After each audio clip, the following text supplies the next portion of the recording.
अस्सलाम वालेकुम रहमतुल्लाह। क्या वहम का मसला जादू जिन्नात की वजह से बनता है? और अगर ये इस तरह का मसला हो तो फिर उसका क्या हल किया जाए? देखिए, वहम की मुख्तलिफ कंडीशंस होती हैं।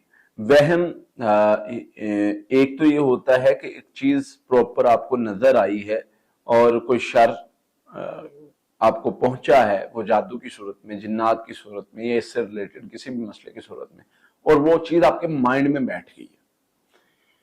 अब ये जो कैफियत है, जो माइंड में बैठी हुई कैफियत है, इस कैफियत की वजह से क्या मामला बनते हैं कि इंसान को वो फीलिंग्स बाद में, जब वो मसला ओरिजिनल या असल कंडीशन में नहीं भी है, इंसान को फीलिंग आती रहती है।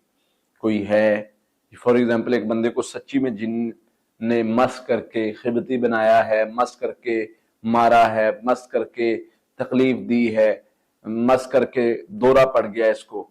अब वो दौरा चला गया, लेकिन बहुत ज्यादा ऐसे होता है कि मरीज को जिन छू के चला जाता है, लेकिन उसकी फीलिंग, तबीयत, कैफियत वही रह जाती है।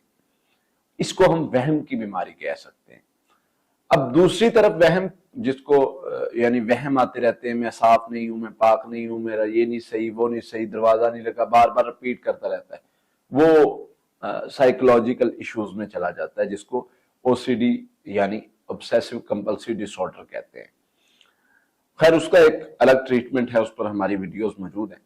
सिंपली मैं ये कहूंगा कि वहम की बीमारी के लिए अगर आपको मसला होता है, आपको रूहानी इलाज के साथ साथ नफ्सियाती तौर पे स्ट्रांग होने की भी जरूरत है। रूहानी इलाज में हिफाजती पढ़ाई, औज़ुबिल्लाहि मिनश शैतानिर रजीम, ला हौला वला कुव्वता इल्ला बिल्लाह, ये पढ़ना है, पानी पर दम करके पानी पीना है।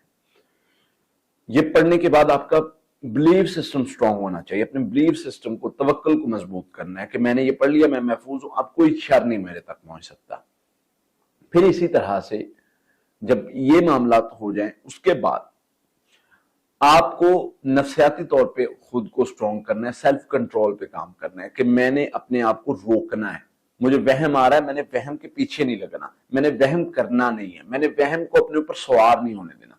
और ये रोज आपकी ट्रेनिंग होगी, रोज आपकी ये जो है वो तैयारी होगी, रोज आप इस पर वर्किंग करेंगे, सेल्फ कंट्रोल पर काम करेंगे। प्रोसेस है ये, उसमें Aahista Aahista, step by step, अल्लाह की रहमत से आप इस शर से निकल जाएंगे। ये एक दो दिन का काम नहीं होता, ये प्रॉपर चलता है। साथ में पढ़ाई, साथ में ये आपकी एक्सरसाइज, खुद को रोजाना टारगेट देना, खुद को रोकना, टारगेट को अचीव करना, इस तरह की कुछ एक्सरसाइज होती हैं। फिर इंशाअल्लाह अल्लाह की रहमत से, अल्लाह के फजल से आप इस शर से निकल सकते हैं।